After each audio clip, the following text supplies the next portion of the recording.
안녕하십니까.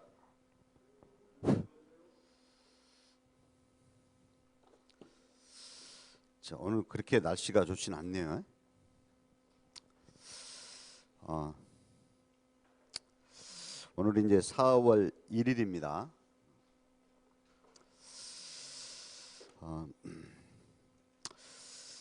자, 오늘 수업은 그 이제 취득세 부분인데, 지난번에 그 취득세 과세 표준까지 내용을 살펴봤습니다.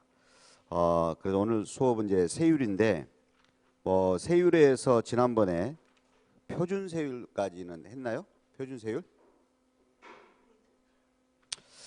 자, 우리 이제 136쪽에 우리가 표준 세율까지 지난번에 했는데 132쪽에 뭐 중과 세율을 할 차례죠. 중과 세율. 근데 하여튼 우리 이제 그 129쪽에 128쪽에 일단 그 07 취득세 세율 지난번에 우리 이제 그 취득세에 대해서 여러 가지 내용을 했습니다. 첫 번째는 이제 우리가 1장 제2편 지방세 중에서 지금 1장 취득세인데 첫 번째는 이제 취득세에 대해서 어떤 특징이 있다. 뭐 내용을 봤습니다. 여기서 이제 우리가 취득 특징에서 좀 중요한 것은 취득세는 신고납부하는 세금이다. 다만 이제 신고납부를 하지 않으면 가산세가 있죠. 그래서 보통징수 방법이다. 원칙이 신고납부 방법, 외외가 보통징수 방법. 그리고 취득세는 물납부나 분할납부가 할 수가 없다. 그리고 취득세는 사실상 취득하면 내 것으로 등록을 안 해도 취득세는 과세된다. 사실주의라고 그랬죠. 사실주의. 그다음에 이제 두 번째에서는 취득에 대해서 봤어요. 취득의 개념이죠. 지금 우리 지방세법 법률에서는 취득이라는 거, 취득세가 부과되는 취득이라는 것은 원시 취득도 취득이 되는 거고, 그 다음에 승계도 취득이 된다 그랬어요. 승계 취득도 취득이 된다. 그 다음에 이제 승계했을 때 매매나 교환 그런 형태를 유상이고 상속이나 증여를 무상이죠. 그러니까 상속으로 인한 취득도 취득세 낸다는 거죠. 그래서 원시 취득, 승계 취득을 불문한 모든 취득을 말한다라고 돼 있어요. 모든 취득이다. 그런데 이러한 모든 취득 말고도 토지 지목 변경으로 가액이 증가된 거, 이런 것도 추가 취득으로 본다 그랬어요. 취득 의뢰, 지목 변경에 따라 가액 증가, 또 차량 종류 변경 가액 증가, 건축물의 개수, 또 비상장법인의 과점주주 조직 취득, 비상장 회사의 과점주주 조직 취득, 이런 것도 취득으로 봤죠. 그래서 취득이라는 범위는 이러한 모든 취득과 그다음에 취득 의제까지 취득으로 본다.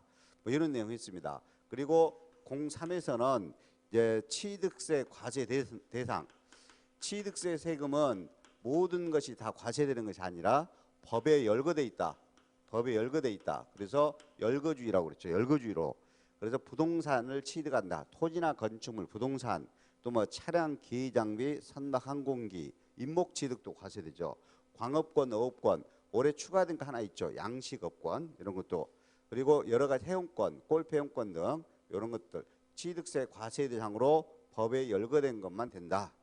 그리고 이러한 취득세 과세되는 부동산 등을 이런 형태로 취득을 했어요. 그러니까 취득세 과세 대상을 이런 형태로 취득을 했다. 그러면 취득자가 납세 의무자가 된다 그랬어요. 그리고 취득세 납세 의무자에 대해서 봤어.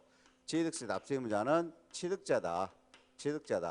여기서 취득세 납세 의무자는 여러 형태가 있었는데 특히 우리는 이제 토지나 건축물, 뭐 차량 같은 거 이런 걸 사실상 취득했을 때 등기나 등록을 하지 않더라도 취득 물건 소유자나 양수인은 각각 취득자로 본다. 그러니까 아버지 돌아가셔가지고 상속으로 취득을 해요. 그러면 상속인 내 명의로 등기를 안 해도 상속 개시된 날에 취득으로 본다. 그리고 내가 매매로 취득했을 때 내가 잔금을 지급해서 매매로 취득했다. 근데 내 명의로 등기를 안 해도 취득으로 본다. 그리고 주체구조부 취득자 이외의자가 가설하더라도 주체구조부 취득자가 함께 다 취득한 것으로 본다. 이런 것. 네. 취득세 납세 의무자. 그리고 예, 다섯 번째는 뭘 봤어요? 예, 취득시기가 중요하다 그랬죠. 취득시기. 그래서 지방세법상 지방세법에서는 언제 취득됐다. 취득시기 지난 30회에도 여기서 나왔죠. 취득시기, 그죠? 취득시기가 나왔죠. 그리고 지방세법상의 취득시기. 예를 들면 우리가 이제 공유수면 매립지는 인가일 날에 취득을로 본다. 인가일. 근데 인가일 전에 사용 승낙이나 허가 등을 받으면 빠른 사용 승낙이나 허가일이다. 이런 내용. 그리고 모든 세금은 과세 표준에다 세율을 곱해서 이렇게 세율을 곱해서 이를 산출세액으로 한다 그랬죠. 산출세액. 그래서 지난번에 여기까지 했어요. 여기까지. 06 취득세 과세 표준. 취득세 과세 표준 여기까지 했습니다. 자, 취득세 과세 표준은 우리가 부동산 취득으로만 나온다 그랬어요. 그럼 이제 부동산을 취득했다. 그러면 취득세 과세 표준은 원칙이 뭐 있어요? 원칙이 신고가액, 즉 신고가액 갖고 하죠. 취득세 계산은 앞으로 취득세 계산은 신고된 가액으로 해야 돼요. 이걸 취득 당시 가액이라고 그러죠. 그리고 연부 취득이면 연부 금액, 연부로 취득할 수도 있죠. 그러면 연부 금액이죠. 그 다음에 두 번째는 신고나 신고가액이 없으면 시가 표준액에 의한다. 그 다음에 신고가액이 요 시가 표준액보다 적게 신고돼도 뭘로 한다? 시가 표준액. 그 다음에 세 번째는 요 시가 표준액이 얼마든 상관없이 뭘로 계산한다? 사실상의 취득 가격으로 한다. 무조건 또는 시가 표준액과 상관없이 연부 금액으로 한다. 요런 특례도 봤죠. 그래서 국수 공판장 검증이 이루어진 6가지 취득은 뭘로 계산한다? 시가 표준과 상관없이 사실상의 취득 가격으로 계산한다. 그리고 여기다가 곱하기 해주는 거. 이 과세 표준에다 곱하기 하는 걸 뭐예요? 세율이죠. 세율을 곱해서 이를 이제 우리가 산출세액이 나오죠. 산출세액. 그러면 이번 시간에는 이걸 하자 이거예요. 요 세율. 과세 표준에 이 금액에다가 곱해주는 세율. 그죠? 그래서 07입니다. 이제 07 128쪽에 취득세 세율 이쪽에다 쓰겠습니다. 07 취득세 세율을 취득세율은 부동산 취득할 때만 나온다 그랬어요. 부동산 취득할 때만. 그래서 07 취득세 세율 그랬습니다. 취득세 세율. 이제 07이 이제 취득세 세율 나와 있습니다. 근데 이 취득세 세율이 100% 출제됩니다. 올해도 이 부분이 또 개정 부분이 있어가지고 무조건 출제돼요. 취득세율은. 근데 크게 취득세 세율이 이렇게 두 가지로 나눠져 있다 그랬어요. 부동산 취득할 때 취득세 세율하고 부동산이 아닌 거 차량이나 뭐 기기 장비 취득할 때 취득세 세율이 따로 있어요. 따로 있는데 우리는 부동산 취득에 대한 취득세 세율만 시험에 나온다. 그런데 부동산을 취득했을 때 보통 적용되는 세율이 표준세율이죠. 표준세율 보통 적용되는 세율이 흔히 우리가 이제 일반 세율이라고 그래. 일반적으로 곱해주는 세율 이게 이제 표준세율이고 세법은 이렇게 돼 있죠. 표준세율은 통상 적용된다. 통상이란 말이 일반적으로 적용된다. 통상적으로 적용이 되는 세율이다 그랬어요. 통상적으로. 그러면 이 표준세율은 어떻게 취득했느냐에 따라서 다르다 그랬죠. 어떻게 취득했느냐에 따라서. 그래서 상속으로 취득했을 때 상속 취득했을 때 129쪽이 있습니다. 이제 129쪽에 상속으로 취득했을 때 부동산을 여러분들이 상속 취득했어요. 상속으로. 그러면 농지 취득했을 때는 과세 표준에다 1천분의 23을 곱하죠. 23을. 요 1천분의 23이 2.3%다 그랬어요. 2.3%. 그리고 농지는 네 가지만 말하죠. 논이나 밭이나 과수원이나 그리고 하나 더 목장 용지까지가 들어가죠. 목장 용지도 농지에 들어갑니다. 농지에 들어가요. 그래서 이렇게 논이나 밭이나 과수원을 목장 용지를 상속으로 취득을 해요. 상속받아서 취득하면 과세 표준에다 이렇게 1천분의 23을 곱하기를 해요. 곱하기. 만약에 과세 표준이 1억 원이라고 가정해 봅시다. 내가 농지를 상속받아서 취득했는데 과세 표준이 토지가액이 뭐 1억이었다. 1억인데 이 토지를 상속받아서 취득했는데 이 토지가 논이나 밭이나 과수원, 목장용지, 농지는 1천분의 23을 곱해요. 그러면 1천분의 23을 과세 표준이라 곱하면 산출세액이 230만 원 이렇게 나온다는 거예요. 이렇게 나온다는 거죠. 이렇게 계산한다는 겁니다. 그리고 요 네 가지 농지가 아닌 기타는 모두 다 1천분의 28이죠. 2.8%. 그래서 요 기타는 농지 아닌 토지 다 들어가. 그러니까 임야등도 들어가죠. 임야도 들어가고 상가도 들어가고 주택도 들어가고.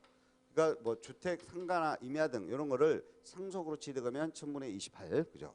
그다음에 이제 상속 이외의 기타 무상이라고 그래요. 기타 무상은 이제 증여나 기부 등이죠. 증여나 기부 등에 의해서 취득을 해요. 그럼 증여 기부 등으로 취득하면 일반적으로 취득세는 1천분의 35, 3.5%예요. 3.5%다. 3.5%. 그런데 우리는 비영리 사업자가 대표적으로 사회복지법인 이러한 사회복지법인 비영리 사업자가 증여로 취득하면 1천분의 28. 그래 조금 낮다 그랬어요. 1000분의 35보다는 낮아야죠. 비영리 사업자니까. 사회복지법인이 부동산을 증여로 취득하면 취득세 1000분의 28을 낸다는 거죠. 요 비영리 사업자 나옵니다. 작년에도 나왔어요. 비영리 사업자. 자, 그다음에 우리는 또 원시취득이다. 부동산 원시취득은 건축물의 신축만 있는 건 아닙니다. 건물의 신축, 또 건축물의 재축, 또 공유수면 매립 간척으로 토지 조성, 매립 간척으로 토지 조성 이런 건 전부 다 원시취득이죠. 원시취득은 1천분의 28이죠. 2.8% 곱해서 세금 계산한다. 그다음에 이제 무슨 취득이 있습니까? 이제 분할 있죠. 분할. 자, 공유물에 대한 분할 표준세율 물어봐요. 공유물이 분할될 때 취득세 표준세율 그러면 1천분의 23 그래야 돼요. 1천분의 23, 2.3% 다 출제가 됐습니다. 그다음에 이제 어차피 공유물 분할도 1000분의 23이니까 총유물 분할이 되었다라고 그래요. 총유물 분할. 그다음에 합유물이 분할됐다라고 그래요. 그래서 총유물이나 합유물의 분할도 1천분의 23, 2.3%가 되죠. 그죠? 뭐 여기까지는 그리 어렵진 않죠, 이제. 예. 근데 이제 매매 등을 취득했을 때 그걸 우리가 매매 등을 유상이라고 그러죠. 유상 거래를 합니다. 매매 등. 여기서 이 과거에는 매매하고 교환만 나왔어요. 매매 교환으로 부동산 취득하면 유상거래로 취득했다 그래요. 유상거래. 근데 매매 교환뿐만 아니라 앞으로 출제될 수 있는 것이 공매나 경매 등도 공매 경매 등으로 나올 수도 있어요. 공매 경매 등도 유상승계예요. 유상거래요. 그럼 이 유상거래일 때 매매 교환 공매 경매 등 유상거래일 때 농지라는 것은 1천분의 30 3% 세금이다 그랬어요. 3% 세금이다. 1천분의 30. 농지는 무엇을 말한다? 논이나 밭이나 과수원, 목장 농지. 여기서 이짐했습니다. 상속에서 농지는 이렇게 1000분의 30.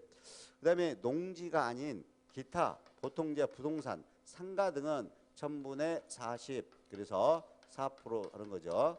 그러니까 여기는 이제 그 기타는 농지 이외라고 해요. 농지 이외. 농지가 아닌 토지, 임야 등, 그리고 뭐 상가 등 이런 거 취득하면 1천분의 40 취득세 4% 내야 돼요. 4% 내야 된다. 제일 세율이 높죠. 4%면 제일 높아요. 그러면 이제 주택은 어떻게 그냐라고 그랬어요. 이 주택이 이제 좀 이번에 개정됐죠. 주택은 그 해당 주택가액이라고 그래. 해당 주택가액이 6억 원 이하짜리를 취득해요. 6억 원 이하짜리를 취득합니다. 그러면 무조건 1천분의 10 그래요. 1% 6억 이하로 주택을 취득하면 1% 그랬어요. 1%. 그다음에 9억 초과 되는 주택을 취득하면 9억 초과 되는 주택을 취득하면 1천만에 33% 취득세 내는 거죠. 그러면 이제 6억 초과 9억 이하 요거 6억 이하는 1%, 6억까지는 1%인데 6억이 초과됐다 이거요. 그럼 1%보다 넘어야 돼. 1%보다 넘어야 돼요. 그리고 9억까지 9억 이하는 자 6억 초과 9억 이하는 작년까지는 무조건 1천분의 20으로 해봤어요. 작년은 그래요. 작년까지는 1천분의 22%, 무조건 6억 초과 9억 이하는 2%, 8억을 취득해도 2%, 6억 1천만 원 취득해도 2%, 뭐 이런 식으로 했어요. 작년에는 무조건 2% 해버렸어요. 그런데 올해 개정됐죠. 현실적으로 이렇게 개정됐죠. 6억 초과 9억 이하는 당연히 이제 6억까지는 1%니까 6억이 초과되면 1%가 넘어야 돼. 1% 넘어야 되겠죠? 1% 넘어야 돼. 그 다음에 9억이 초과는 3%예요. 그러면 9억까지는 3%를 초과하면 안 돼. 그래서 6억 초과 9억 이하는 1%에서 3%까지요. 1%에서 3%까지. 그럼 1%에서 3%까지를 어떻게 계산한다 그랬어요? 이렇게 식으로 이렇게 주어졌어요. 이렇게 식으로 산식으로 주어졌습니다. 6억 초과 9억 이하는 이 산식으로 세율을 적용해야 돼. 이 산식이 어떻게 되냐? 주택 취득가액에다가 곱하기 3억 분의 2. 자, 분자는 2를 곱하고 분모는 3억으로 나누고 그리고 3%를 넘으면 안 돼. 9억까지는 3% 넘으면 안 되니까 여기 3% 넘어버려요. 그러니까 여기서 3을 빼야 돼. 3% 넘으면 안 되니까. 그 다음에 이렇게 계산한 다음에 퍼센테이지로 고쳐야 돼. 1%에서 3% 이런 식으로 돼야 되니까 100분의 1 그래야 돼요. 100분의 1 이렇게. 그러면 제가 6억 1천만 원 갖고 지금 6억이 넘는 거 제가 6억 1천만 원 가지고 이렇게 계산해 봤어요. 6억 1천만 원 갖고 그러니까 6억 1천만 원을 가지고 1천만 원을 이렇게 계산해 보니까 어떻게 나오냐? 이렇게 나오더라 이거예요. 이렇게 나오더라. 0.010666에서 이렇게 나오더라 이거예요.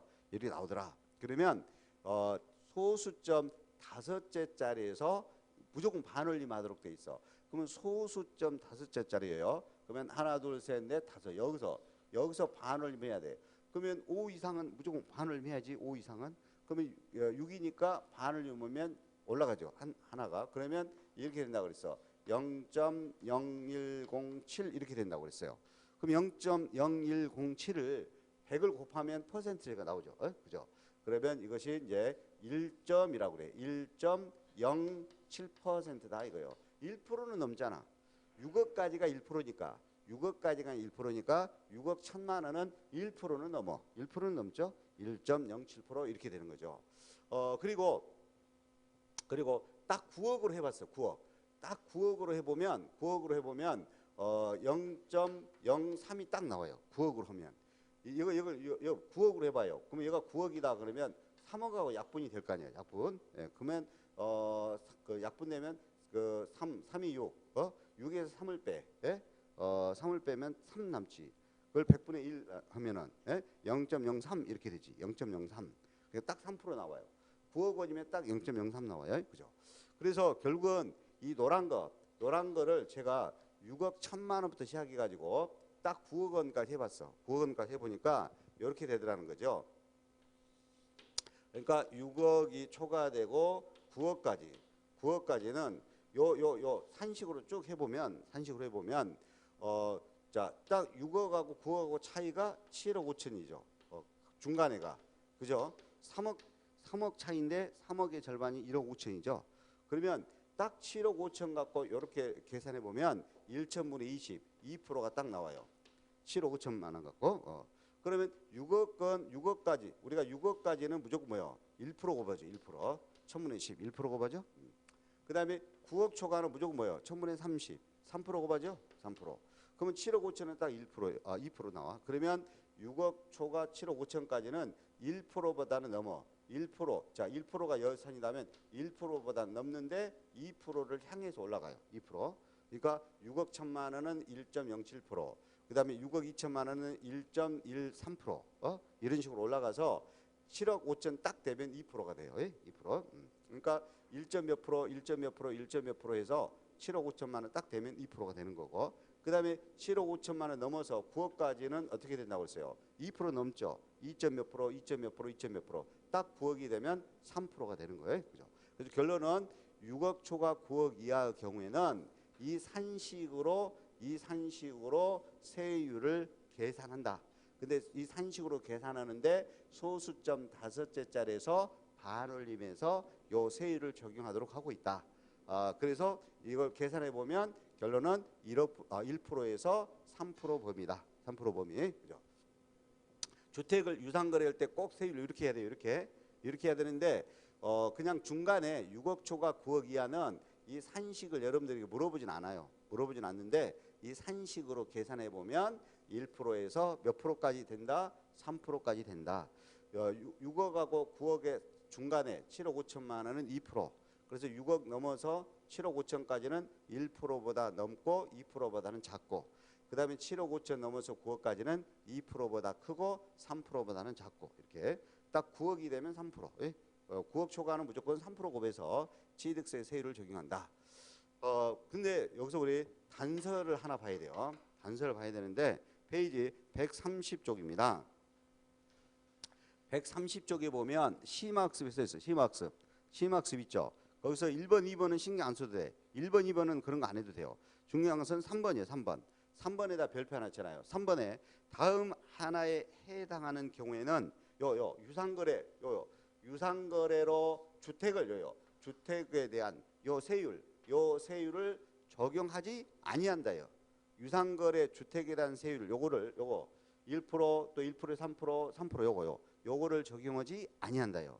그럼 이걸 적용하지 않으면 뭘 적용해야 될까? 요걸 적용 안 하면 요 기타로 가야 돼. 기타로 가야 돼. 그래서 거기 3번에 주택의 유상거래를 원인으로 주택을 취득하는 세율을 적용하지 아니한다라고 돼 있죠. 끝에다 써놓습니다. 즉 뭘 적용하냐 그러면 이란 일반 토지 등 세율을 적용합니다. 농지 외의 토지 등 취득의 세율. 그러면 일반 토지 등 취득의 세율이 1.5에 40이죠.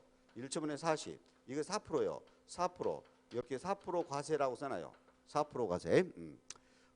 다음의 두 가지는 유상거래 주택에 대한 요 세율을 적용하지 아니한다. 그러면 무슨 세율을 적용하느냐? 농지가 아닌 일반 토지 등 취득의 세율을 적용한다. 일반 토지 등 취득의 세율은 1.5에 40이에요. 요거 4%. 무조건 4% 해버립니다. 무조건 4% 해버려요.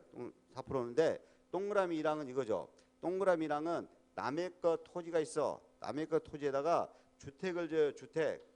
주택을 신축이나 증축이라고 그래. 이 주택을 신축한 사람, 이 주택을 신축한 소유자가 나중에 이 토지를 취득을 해요. 그럼 이 토지를 취득하면 이 토지를 사게 되면 그러면 주택에 대한 세율 요거를 적용하지 아니한다요. 그럼 몇 프로 세율을 적용한다고? 무조건 4% 과세해 버립니다. 4%로 과세해 버려요. 예. 남의 것 토지에다가 주택을 신축이나 증축한 그 소유자, 이 주택 소유자나 이 주택 소유하는 자의 배우자나 직계 존비속이 나중에 땅을 사게 돼요. 토지를 사게 돼. 땅을 사게 되면 그러면 주택 사는 걸로 보는 것이 아니에요. 이 주택을 사는 걸로 보는 것이 아니라 일반 땅, 토지 취득에 대한 세율 적용해. 그래서 1.5에 40. 이건 작년부터 있었던 거고, 이건 작년에 있었는데 시험에 안 나왔던 거고, 동그라미 2번이 올해 신설된 거 아닙니까? 올해. 대통령령으로 정하는 1세대라고 써요. 1세대. 1세대는 한 가족이죠. 한 가족. 동거 가족. 1세대. 예, 대통령으로 정하는 1세대가 몇 개 주택? 4개 주택. 4주택 이상을 취득한다 이거요. 그러면 무조건 1,000분의 44%. 자, 예를 들어서 제가 지난번에 예를 이렇게 들었는데 같이 사는 가족을 1세대라고 그래요. 그러면 아들이랑 부모랑 함께 살고 있는데 남편 명의로 주택이 2개 있고 남편 간 명의로 주택이 2개 있고 을 명의로 배우자 아내 명의로 주택이 하나 있어. 그러면 1세대가 지금 3개를 가지고 있는 상태야. 근데 함께 사는 아들이 있어.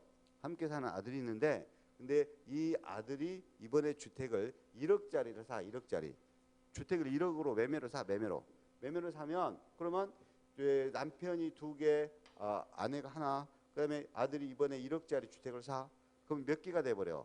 4개가 돼버리죠. 그러면 4개 이상부터는 이 금액에 상관없어. 원래는 6억 이하는 1% 세금만 내야 돼. 근데 1억 주고 주택을 사더라도 4주택 4개 이상 되죠. 그래 무조건 4% 세금이에요. 1억짜리 주택을 사더라도 몇 프로 세금으로 낸다? 4%. 그래서 꼭 대통령령으로 정한 1세대가 4개 주택 이상을 취득하게 되면 금액에 상관없이 주택에 대한 세율을 적용하지 않고 일반 토지 등 취득에 대한 세율 4%로 세금 낸다. 4%로 꼭 세금 낸다. 그래서 요 동그라미 2번이 올해 신설됐기 때문에 출제될 가능성이 상당히 높다고 볼 수가 있어요.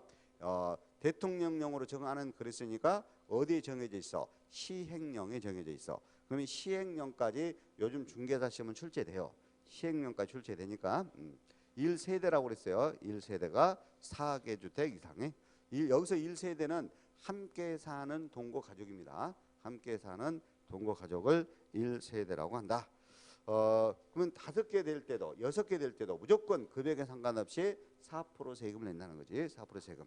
그래서 이 표준세율에서 시험 문제가 제일 잘 냅니다. 표준세율에서. 그러면 작년에도 표준세율로 출제가 됐죠. 131쪽에 확인만 해봅시다. 그냥 확인만 해볼게요. 131쪽에 1번에 보면 취득세 표준세율이 있는데 가장 높은 것은 뭐 이런 식으로 돼 있잖아요. 가장 높은 것은. 그러면 1항은 상속으로 건물을 취득했어요. 상속으로 건물. 그러면 상속으로 건물이면 여기에 들어가지. 기타로 들어가죠. 만약에 상속으로 농지를 취득했다 그러면 1000분의 23이야. 근데 상속으로 뭘 취득했다? 건물을 취득했다 이거요. 그럼 농지가 아닌 건물을 취득하죠. 그럼 1000분의 28이요. 동그라미 1항은 1000분의 28이에요. 그 다음에 동그라미 2항은 사회복지법인이라고 돼 있어. 사회복지법인이면 비영리죠. 비영리 사업자죠. 요 비영리 사업자 이쪽으로 가죠. 사회복지법인은 비영리 사업자. 그럼 비영리 사업자가 독지가의 기부에 의해서 건물을 취득했네. 그러면 사회 독지가에 의해서 이렇게 공짜로 기부하는 자, 공짜로 아무 대가 바란 거 없이 그냥 공짜로 주는 사람을 독지가라고 그래요. 독지가. 그러면 독지가에 의해서 증여로 취득한 거죠. 그러면 동그라미 2번은 세율이 어떻게 돼야 돼?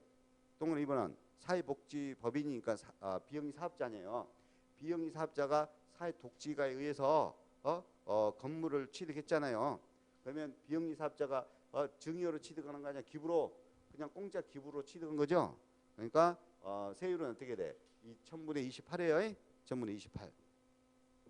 1000분의 28이고 그다음에 동그라미 3항은 공유수매를 매립하여 농지로 취득했죠. 그러면 원시 취득이죠. 제가 여기서 봐요. 매립.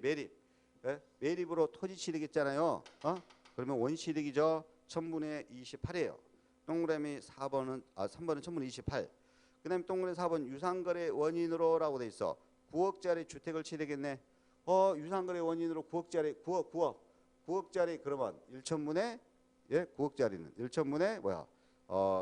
이제 여기 지금으로 따지면 9억짜리는 딱 9억 되면 3%가 돼요. 근데 3% 미만이죠. 여기는 이제 9억 초과가 3%니까 9억 원까지는. 근데 작년의 문제예요. 작년 문제는 요 6억 초과 9억까지는 무조건 2% 있어. 작년에는 작년 문제 이게 2% 있어. 요 작년으로 따지면 2%요. 뭐 올해로 따지면 딱 9억 원인 주택을 취득하면 딱 그 3%보다 좀 적죠. 3%보다 좀 적어요. 거의 이제 9억 올해로 따지면은 딱 9억이면 딱 3% 나와요. 3%. 그다음에 5번은 유상거래 원인으로 농지를 취득. 무조건 3%죠. 유상거래 원인 이게죠, 이거. 유상거래 원인으로 농지 취득했죠. 농취득. 그래서 3%, 1000분의 30. 그래서 5번이 정답이었어요. 2번으로 따지면 요거는 이제 동그라미 4번도 3% 나와버리죠. 동그라미 4번도 계정 부분으로 따지면 작년으로는 작년까지는 뭐야? 무조건 2% 있어요. 근데 이건 동그라미 4번은 이제 9억 원이라고 돼 있는데 이걸 좀 문제를 수정을 해야 되겠죠. 9억 원 미만의 경우 그래야 되겠죠. 9억 미만의 경우. 그러면 9억 미만의 경우는 3%보다는 작죠. 자, 우리 보세요. 6억 초과 9억까지는 1%에서 3% 사이예요. 그럼 9억 미만이면 3%가 안 된다는 소리예요. 3%가 안 돼요. 그러면 그 동그라미 5번 3%가 제일 높죠. 유상거래 원인으로 농지취득하면 3% 아니에요. 3%. 3%니까 제일 높은 것은 동그라미 5번이 되겠습니다. 그래서 이 표준세율 아셔야 돼요. 표준세율. 자, 그러면 이제 페이지 거기 129쪽에서 지난번에 이것도 있어요. 129쪽을 보면 129쪽에 보면 이런 내용이 나옵니다. 한 5번째 줄에 129쪽의 5번째 줄에 조례에 대한 세율 조정이라고 있어요. 거기다 여러분들 탄력세율이라고 써놔요. 탄력세율. 탄력세율인데 이렇게 돼 있어요. 지방자치단체장은 조례로 정해가지고 이 취득세 세율을 지금까지 본 거요. 표준세율. 지금까지 본 거요. 표준세율. 표준세율의 100분의 50 안에서 가감할 수 있다. 더 늘리거나 줄이거나. 이 지문도 잘 나와요. 맞는 지문으로 잘 나옵니다. 요 표준세율, 요것만 세율을 더 늘릴 수도 있고 줄일 수 있어. 그 늘리되 얼마까지 늘릴 수 있다. 이 표준세율의 절반. 예? 얼마까지 줄일 수 있다. 표준세율의 절반. 100분의 50까지. 예를 들면 자, 상가 등을 매매로 취득했다. 그럼 4%지. 그럼 4%의 절반이면 2%지. 그러면 이 4%에다 2%까지 늘리면 최대 6%까지 된다 이거. 6%까지. 그다음에 요 4%에서 절반을 빼면 2%까지 될 수 있다 이거요. 그러니까 조례로 정해가지고 조례로 정해서 요 표준세율에 대한 절반까지를 줄일 세율을 줄일 수 있고 절반까지 세율을 늘릴 수도 있다 이거요. 그러면 2%에서 6%까지 세율을 조례로 정해서 얼마든지 할 수 있다는 거지. 그런 것을 늘릴 수도 있고 줄일 수도 있다. 이런 것을 탄력세율이라고 그래요. 탄력세율. 탄력세율.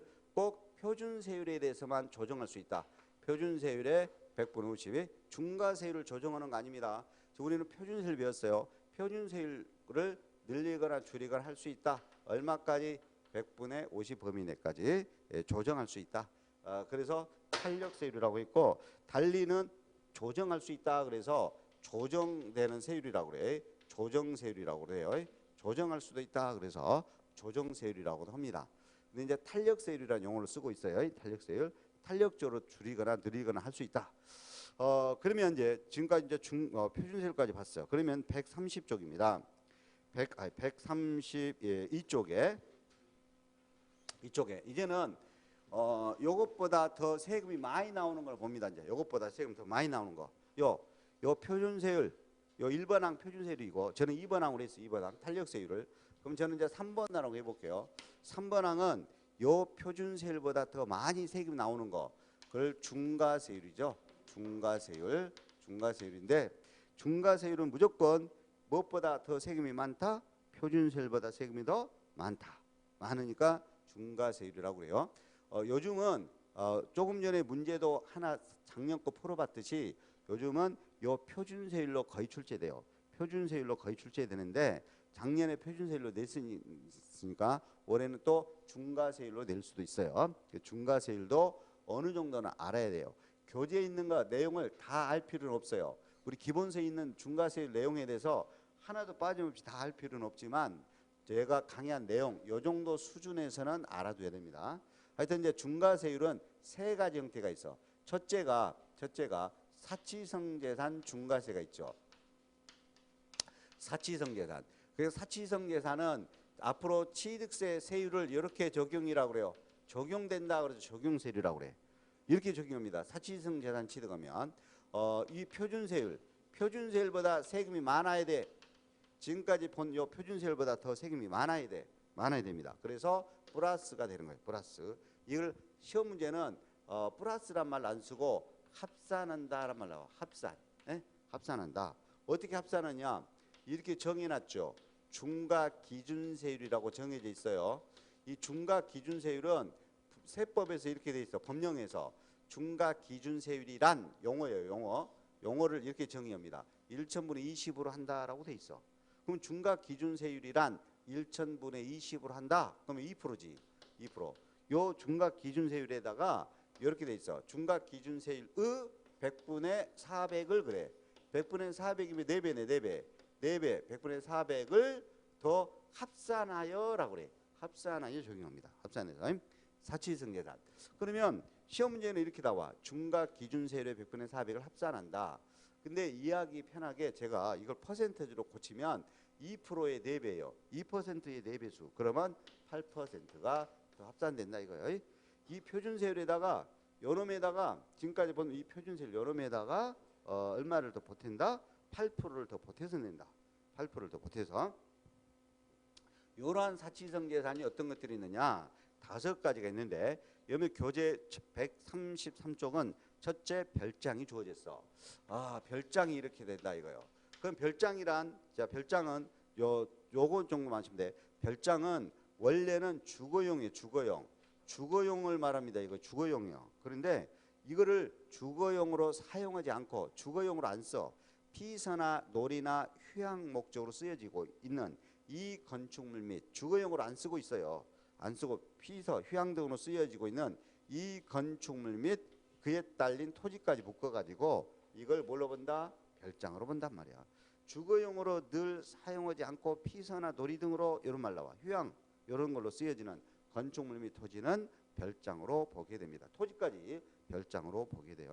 그리고 이 별장은 그 이 별장 소유자가 아닌 다른 사람이 요거를 별장을 임차하여 쓰더라도 별장으로 봅니다. 다른 사람에 의해서 임차하여 별장으로 사용되더라도 뭘로 본다? 별장으로 본다. 별장으로 본다. 다만 이제 읍이나 면이라고 그래. 그걸 농어촌인데 읍이나 면 단위 지역에서 규모가 적으라고 그래. 규모가 적은 농어촌 주택이라고 있어. 이것은 별장에서 제외됩니다. 별장에서 제외된다. 그게 이제 별장에서 제외되는 농어촌 주택이 동그라미 5번이 나와 있어요. 일면 동그라미 기억 대지 면적이 660제곱미터 이내이고 뭐 이런 거 나와 있죠. 그런 거 암기 안 해도 돼. 암기 안 해도 되고 그냥 읍이나 면 지역에 소재되고 있는 일정한 농어촌 주택에 해당될 때는 뭐에서 제외돼? 별장에서 제외돼. 안 쓰겠습니다. 안 쓰겠어요. 별장. 일정한 법령이라고 그래. 법령에서 규정하는 일정한 읍면 소재 농어촌 주택은 별장으로 보지 아니한다. 별장에서 제외된다. 임차하여 별장으로 쓰더라도 별장이다. 그리고 별장일 때 꼭 토지까지 포함시킨다. 딸린 토지까지 포함시킨다. 그 정도만 아시면 돼요. 그 다음에 134쪽으로 갑니다. 가로 2번 또 있어요. 해원제란 말이 들어가야 돼요. 해원제로 운영되는 골프장입니다. 근데 이 골프장인데 꼭 골프장의 토지 및 건축물뿐만 아니라 그 골프장의 부동산 토지나 건축물뿐만 아니라 골프장 안에 있는 임목까지가 돼. 임목도 중과세죠. 임목 취득도 중과세가 됩니다. 그런데 근데 이 중요한 것은 이 해운제 골프장은 남의 거 승계 취득 단서가 있어. 남의 거 승계 취득은 일반 과세를 합니다. 남의 거 승계 취득은 일반 과세. 중과세 안 한단 말이에요. 표준세율로 남의 거 승계 취득은 일반 과세를 하고 그러면 어쩔 때 중과세 하겠다 이거요. 이렇게 하겠다. 어쩔 때 내가 해운제 골프장을 신설하거나 증설해서 사용을 해. 내가 직접 신설하거나 증설해서 해운제 골프장으로 사용하면 이렇게 중과세가 되고 남의 거 승계 취득하면 중과세 안 하고 일반 과세만 하고 그 다음에 세 번째 고급 오락장이라는 것이 있습니다. 고급 오락장은 그 도박장 등이에요. 한 번도 시험에 낸 적은 없어요. 뭐 고급 오락장 읽어볼 필요도 없어요. 그냥 도박장 등 고급 오락장도 사치성이다. 그 다음에 고급 주택이 있다라는 거지. 고급 주택도 사치성이 됩니다. 근데 여기서 고급 주택은 자 단독 주택이 고급 주택이 되는 경우가 무려 4가지 유형이 있어. 4가지 형태가 있습니다. 4가지 형태가 있다. 4가지 형태가 있고요. 그 다음에 또 공동주택, 아파트가 고급 주택이 되는 경우가 있어요. 그게 이제 또 한 가지 형태가 있어. 그래서 고급 주택에 해당되는 것은 5가지가 있어요. 5가지 있는데 여기서 만약에 시험이 낸다 그러면 아파트 공동주택입니다. 이 공동주택은 어떻게 고급주택을 판단하냐면 그 아파트 한 채를 일구라고 그래. 응? 아파트 한 채 일구. 그래서 일구 연면적이라고 그래. 근데 여기서 연면적이 따질 때 공용면적은 제외돼. 그러면 전용면적으로 따지겠다는 거네. 전용면적으로 따지겠다는 거예요. 복도 같은 거 공용면적을 빼고 그럼 전용면적으로 따지겠다는 거예요. 연면적이 245제곱미터가 초과돼야 돼. 근데 그 아파트 보면 꼭대기층은 2개 층으로 돼 있는 경우가 있어. 그걸 복층형 아파트라고 표현을 합니다. 복층형은 이것보다 더 초과해야 돼. 274제곱미터가 초과돼야 돼. 그렇다고 해서 무조건 고급주택이 되는 것은 아닙니다. 이렇게 면적이 초과되면서 그 주택의 공시가격이 6억 원이 초과돼야 돼. 주택 시가표준액으로 공시잖아요. 주택 매년 4월 달에 공시되죠. 그 시가표준액으로 공시되는 것이 6억 원이 초과가 돼야 돼. 그래야 그 아파트 한 채가 고급 주택이 되는 거죠. 그죠? 자, 아파트 한 채에 공용면적 뺀 연면적이 245제곱미터 초과하면서 아파트 공시가격이 6억 초과돼야 돼. 또는 복층형은 274제곱미터 초과되면서 6억이 초과돼야 돼. 그러면 그 아파트를 뭘로 본다? 고급 주택으로 본다. 자, 단독주택은 네 가지 형태가 있는데 단독주택은 시험에 무조건 맞게 나와. 그래서 혹시라도 시험 문제에서 다음 중 고급 주택을 설명하는 것이다. 틀린 거 나오면 시간이 없다 그러면 얼른 공동주택 찍으면 돼. 여기를 면적을 245를 254로 바꾼다든지 여기 면적을 바꿔요.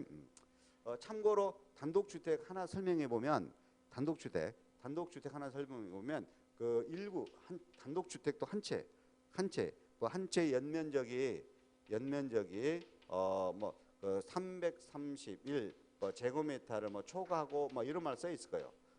331 제곱미터 초과하고 예? 예. 그리고 뭐 건축물에 대한 건물 시가 표준액이 건물 시가 표준액이 또 6천만 원 뭐 초과하고 9천만 원 초과하고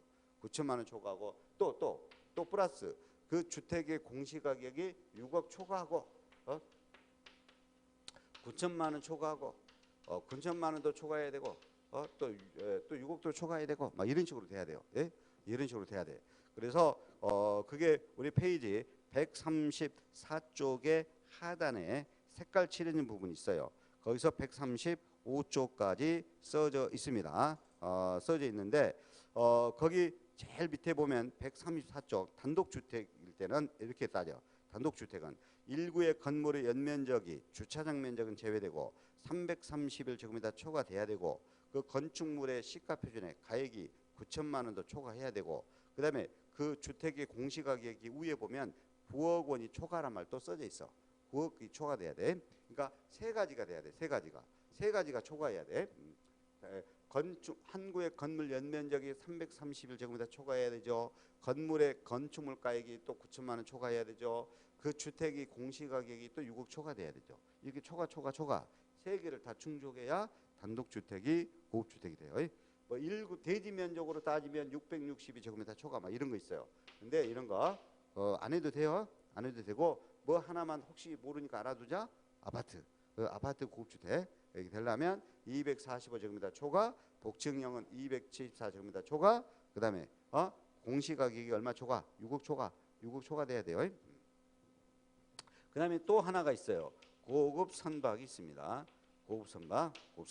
이렇게 5가지만 사치성 재산이 됩니다. 요 고급주택에 대해서 단독주택이 4가지 형태가 있고 공동주택 하나가 또 있죠. 그래서 만약에 시험 문제에서 다음 중 고급주택이 아닌 것 나오면 이렇게 1, 2, 3, 4, 5로 나온단 말이야. 그러면 어디서 거의 틀리게 낸다고? 요 공동주택에서 거의 틀리게 내니까. 근데 낼 가능성은 거의 희박해요. 이게 15회 때 출제가 됐어. 15회. 여러분들은 31회예요. 15회 때 출제되고 지금 15년 동안 출제를 안 했던 거예요.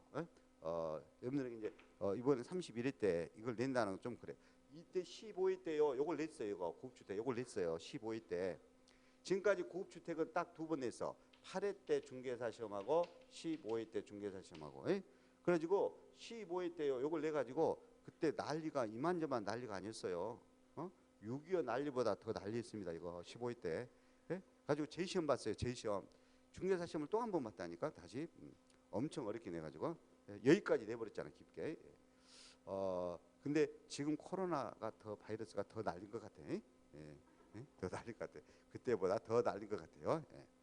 세계적으로 날리니까. 예. 그때는 15회 때 중개사 시험은 재시험 보기 위해서 데모도 하고 그랬어. 보는 사람들. 그래서 난리가 우리나라 안에서만 난리가 있었는데 코로나는 뭐예요 지금? 우리나라만 난리가 아니라 외국이 더 난리죠. 외국이 더 난리. 예. 근데 하여튼 지금 이제 심각하죠. 미국이나 유럽 같은 경우는 엄청나게 심각하고 중국도 뭐 안 드러나서 그렇지 예, 좀 심각하기는 하죠. 예, 이걸 안 드러나서 그렇죠. 우리나라가 그래도 제일 안전하다고 지금 외국인들이 우리나라에 막 들어오게 되니까 이제 지금 확진자가 내부 사람들보다는 뭐요? 외부에서 들어온 사람들이 지금 점차 지금 많아지고 있잖아요. 예? 외부에서 들어온 사람들이. 예. 그러니까 이제 오늘 4월 1일부터는 무조건 뭐요? 외국에서 들어온 사람은 특별한 사람 빼놓고는 다 2주 동안 14일 동안 격리시킨다고 그러잖아요. 그죠? 그러니까 이걸 알고 막 어제나 그제 막 이렇게 오는 사람도 있었죠. 그리고 전주에도 뭐요? 지금 이렇게 들어온 사람, 외부에서 들어온 사람이 들어온 사람들이 지금 늘어나고 있습니다. 하여튼 좀 심각하기는 하는데, 근데 제일 중요한 것은 이미 말씀드렸다시피 손을 자주 씻어야 된다는 것. 예. 손도 그냥 물만 묻히지 마시고 비누칠로 야무지게 해가지고 씻어내는 것. 예. 그다음에 아주 급할 때는 소독제, 알코올 소독제도 효과가 있는데 알코올 소독제는 단지 뭐야? 3열만 시키고 바이러스 3열만 시키고 그 바이러스가 그대로 손에 남아 있는 상태고 죽은 바이러스가 근데 한두 마리가 또 살아있을 수도 있죠. 근데 비누칠 해가지고 씻을 때는 뭐요? 비누칠 했는데 비누칠 해가지고 다닐 수는 없잖아요. 예? 예. 소독제는 그냥 소독해가지고 금방 다니는데 비누칠을 하게 되면 죽이고 그다음에 그거를 씻어내버리잖아요. 그러니까 뭐 30초 이상 해라고 하잖아요. 씻어내라 이거예요. 야무지게 씻어내라. 그리고 그런 씻어낸 손으로 마스크도 만지고 얼굴도 만져야지 씻어내지 않는 상태에서 얼굴을 만지지 말고 막 이래라. 그리고 적어도 뭐 2m 이상 떨어져라. 근데 솔직히 이제 2m까지는 안 날아가는데 최대 잡으는 거죠. 근데 이제 그 중력에 의해서 바이러스도 이렇게 제가 이게 비말 나왔다 그러면 좀 힘에 의해서 좀 이만큼 날아갔지만 중력에 의해서 떨어진대요. 바닥에. 바닥에 떨어진다 이거죠. 그러니까 근데 이제 이렇게 좀 그러니까 2m까지는 날아가진 않죠. 그런데 2m 이상 이렇게 떨어지라는 이유가 안전하기 위해서 그렇다는 거죠. 하여튼 간에 여러분들이 이제 조심해야 되고 저도 조심하기 위해서 아예 지금은 차를 갖고 다닙니다. 저기 파주 갈 때도 차를 갖고 가지고 오로지 학원만 들리고 그리고 웬만하면 또 식당 가서 밥 안 먹으려고 토스트를 사 먹는다든지 또는 웬만하면 오전 수업만 할 때는 집에 가가지고 집에서 밥 먹는다든지 이렇게 하고 있으니까 여러분들도 좀 조심하셔야 되고 그래서 웬만하면 여러분들이 마스크를 쓰시고 수업을 받으시는 것이 좋을 수가 있습니다. 제가 뭐 여기 하나 학원만 하는 것이 아니고 물론 다른 교수분들도 그래요. 여기 하나만 학원 하는 거 아니니까 여러분들이 스스로가 좀 마스크를 쓰고 조심하는 게 좋겠죠. 그리고 질문하러 오실 때도 마스크를 쓰고 질문하러 와야 돼요. 마스크를 쓰고. 그리고 나중에 괜히 뭐 잘못돼가지고 저 핑계 대면 안 되는 거예요. 물론 저도 이제 여기 스님들도 조심은 하고 있습니다. 그래서 우리 애들한테도 제가 어디 가지 마라 그러고 웬만하면 자 그다음에 우리 하여튼 이제 사치성 재산 고급 선박까지 중과세 봤어요. 사치성 봤습니다. 그다음에 이제 두 번째 중과세입니다. 갈 길이 멀어요. 이제 두 번째 중과세 이 표준지를 지워버릴게요. 이 두 번째 중과세는 과밀 억제 권역입니다. 2라고 쓸게요. 두 번째 중과세 과밀 억제 권역. 과밀 억제 권역 내에서 사업용 부동산 취득이다라고 그래요. 사업용 부동산 등자가 들어갑니다. 이거 등자. 왜 그런지 조금 이따 설명할게요.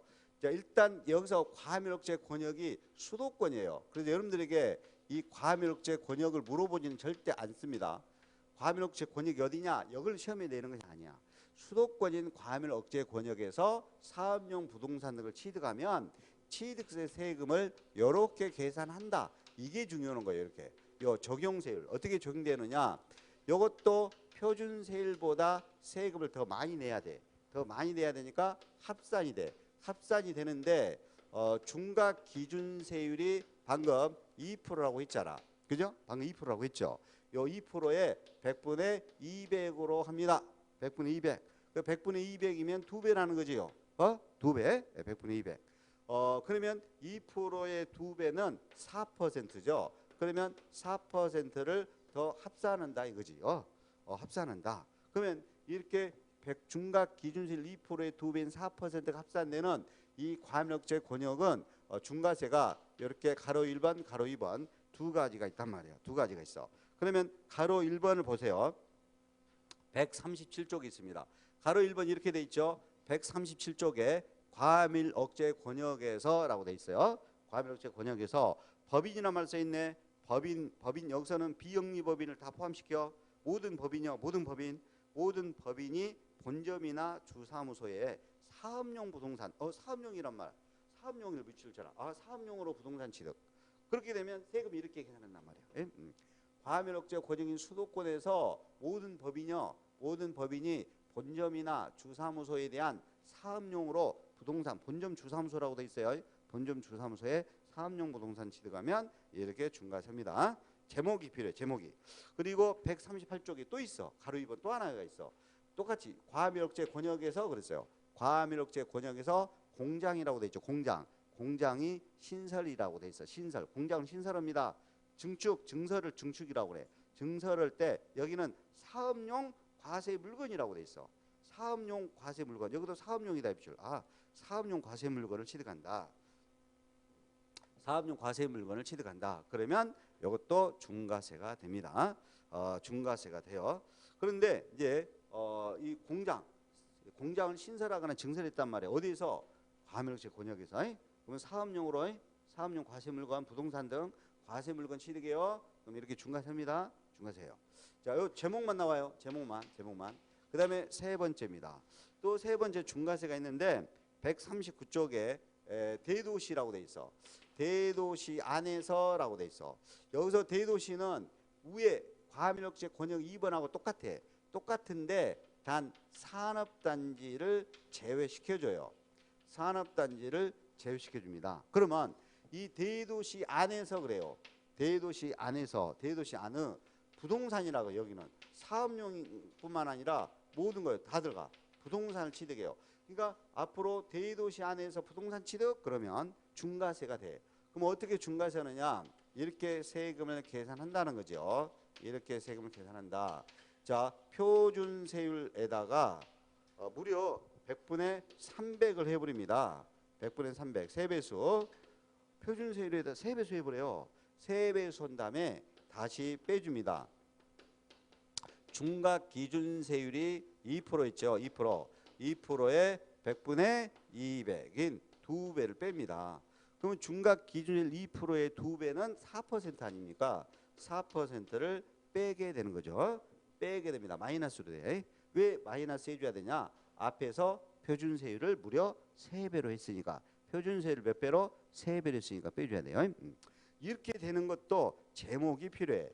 140쪽과 141쪽에 써 있어. 140쪽은 가로 1번으로 돼 있어. 가로 1번. 자, 대도시 안에서 법인이라고 돼 있죠. 법인. 모든 법인이라고 써. 모든 법인. 법인이 설립이라고 그래. 본점은 설립했다라고 그래. 지점은 설치됐다라고 그래. 설치되었다. 그다음에 대도시 안으로 옮겨갔다라고 그래요. 대도시 밖에서. 그를 대도시 안으로 법인이 들어가는 거를 전입이라고 그래. 전입. 예? 전입시라고 그래. 전입시 부동산을 취득합니다. 부동산 취득. 그러면 이렇게 중과세 한단 말이에요. 예? 이렇게 중과세 해버립니다. 대도시 안에서 법인의 설립이다, 설치다, 대도시 안쪽으로 전입된다. 이랬을 때 부동산 취득이 필요죠. 그러면 이렇게 중과세 한다. 그 다음에 또 하나가 있어. 또 대도시 안에서 공장을 신설증설이라고 돼 있을 거예요. 공장 신설증설할 때라고 그래. 신설증설 시 부동산을 취득해. 그러면 대도시 안에서 공장을 신설 증설하면서 부동산을 취득합니다. 이런 경우도 이렇게 중과세를 합니다. 중과세를 해요. 자, 그러면 중과세 세 가지를 받는데 이렇게까지만 시험에 나옵니다. 이렇게까지만 시험에 나오는데 어떤 사람이 이걸 저한테 이제 궁금해서 물어보더라고요. 이 과밀 억제 권역도 수도권이고 대도시도 똑같이 수도권이요. 차이는 이 대도시는 과밀 억제 권역 부분에서 산업단지 일부를 빼버려. 그걸 우리가 대도시라고 해. 그러니까 거의 똑같은 지역이요. 그러다 보니까 여기는 과밀 억제 권역은 사업용으로만 되고 여기 대도시는 모든 부동산이요. 모든 부동산. 그러다 보면 이 두 개가 2번과 3번이 중복되는 경우가 있을 수도 있다 이거야. 예? 2번과 3번이 중복될 수도 있다. 한 번도 시험에 낸 적은 없어. 중복되면 어떻게 할 거냐? 여기 보세요. 요 과밀 억제 권역은 4%를 더하기로 계산하고 여기는 표준세율의 3배에서 뭐예요? 4%를 빼기로 계산하지. 여기는 4% 더해줘서 계산하고 여기는 4%를 빼고 가지고 계산. 그러면 더해주고 뺀 것이 상쇄돼 버려. 그래서 무조건 이렇게만 남아. 이렇게 땅땅 표준세율 곱하기 100분의 300으로 온다 이거요. 예, 100분의 300으로 온다. 3배. 그죠? 요것만 남아요.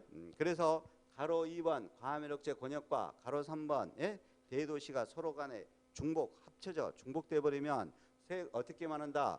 표준세율의 3배로만. 표준세율의 3배로만. 알겠죠? 그리고 이렇게 중복되면 어떻게 되느냐 이거예요. 또 사치성계산 1번하고 예? 그다음에 3번 대도시가 또 만약에 중복이 되면 어떻게 되냐 아마 그런 경우가 있는데 그런 경우 시험에 안 나오니까 안 해도 돼요. 예? 안 해도 됩니다. 중복되는 경우 안 해도 됩니다. 이 정도로만 아시면 돼요. 그러면 시험 문제는 여러분들이 어떻게 낼 수 있냐면 주어진 자료를 써놓고 다음 중 중과세 대상이 아닌 것은 나올 수도 있어. 그럼 중과세 대상은 세 가지야. 세 가지. 별장 등에 뭐가 있다?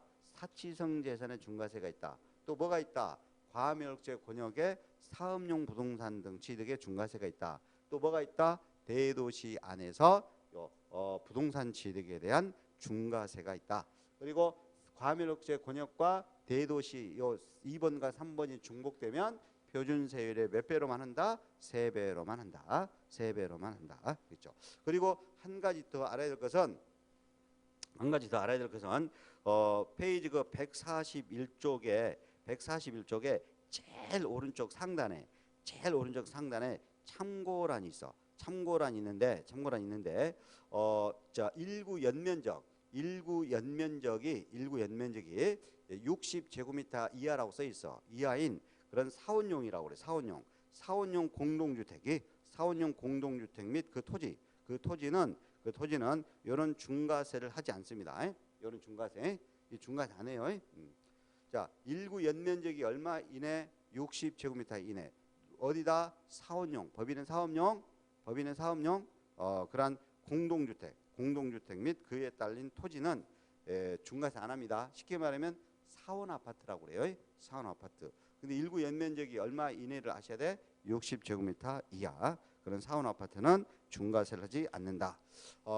그리고 조금 쉬었다가 제가 이제 뭘 할 거냐면 지금 제가 두 가지를 해서 크게 취득세 세율에서 표준세율을 했어요. 표준세율이 더 시험에 잘 나옵니다. 그 다음에 탄력세율을 했어요. 그 다음에 표준세율보다 세금이 더 많이 나오는 뭐를 한 거예요? 중과세인 거잖아요. 세금 많이 나오는 거 중과세 있죠. 그러면 조금 쉬었다가 다음 시간은 뭐부터 할 거냐면 세율의 특례를 할 거예요. 이 특례는 표준세율보다 세금이 뭐요? 적게 내는 걸 특례라고 그래요. 특례. 이 부분에서 좀 출제될 수도 있으니까 잠깐 쉬었다가 특례입니다. 다음 시간에는 요 특례 배우고 취득세 부가징수 요 내용 합니다. 좀 쉬었답니다.